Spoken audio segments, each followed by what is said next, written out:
The night was strangely silent in the Miller household.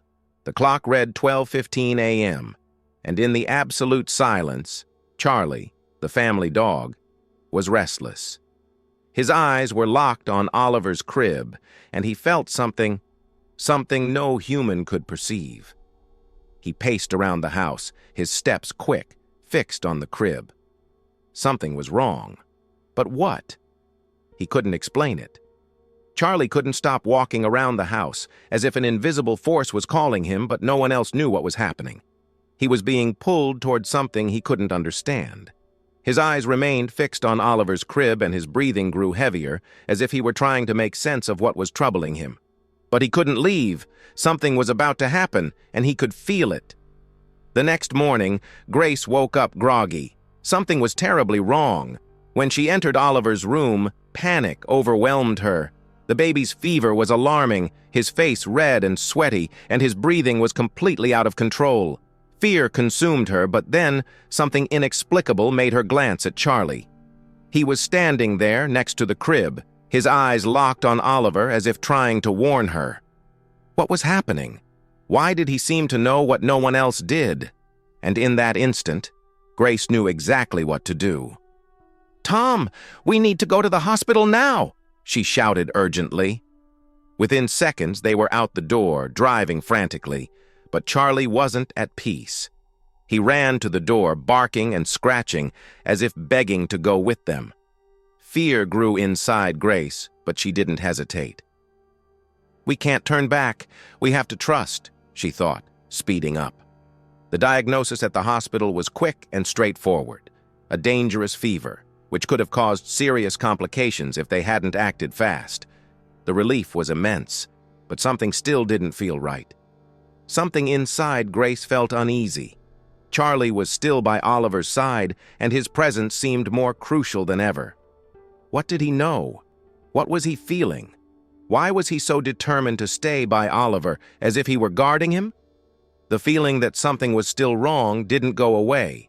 Later that night, when everything seemed calm, Charlie's frantic barking cut through the air. He was barking wildly. Grace jumped out of bed and rushed to the room. The scene she found was a shock. Oliver's lips were blue, his breathing weak and irregular. Charlie was in panic, barking like never before, his body trembling in distress. He knew the situation had turned critical. Grace acted with terrifying speed, grabbing Oliver in her arms and rushing to dial the paramedics. "Tom, he's not breathing right," she shouted, her voice trembling with desperation. The paramedics arrived just in time to stabilize the baby. But Grace couldn't take her eyes off Charlie, who was standing in a corner, watching everything with unwavering eyes, almost as if he were the true hero of the story. The intensity of his gaze made her think, it was him. Charlie saved us. In the following days, the Miller house was quieter, but the inexplicable tension didn't fade. Every step Charlie took, every bark, every movement near Oliver's crib seemed loaded with meaning, as if he were carrying a secret no one else knew. Then, one day, a mysterious package appeared at the door. Inside was a letter and some old photos. What the letter revealed left everyone speechless. Charlie wasn't just a stray dog found by chance. He had a connection to Oliver's biological mother, Carla. Charlie had always been part of Oliver's life from the very beginning. He always knew what to do. He wasn't just a dog, but the silent guardian, chosen to protect the baby. Grace looked at Charlie, tears in her eyes. "He always knew," she whispered, looking at the dog who had been staring at them with the same devoted eyes he always had. He was more than a pet. He was the guardian, the angel Oliver needed. That night, as Grace and Tom sat together in the living room, watching Charlie lying next to Oliver's crib, something inside them illuminated. The baby was calm. Finally, everything seemed right. It was as if Charlie's love had made the difference. The love of a dog, the love of a baby, their love.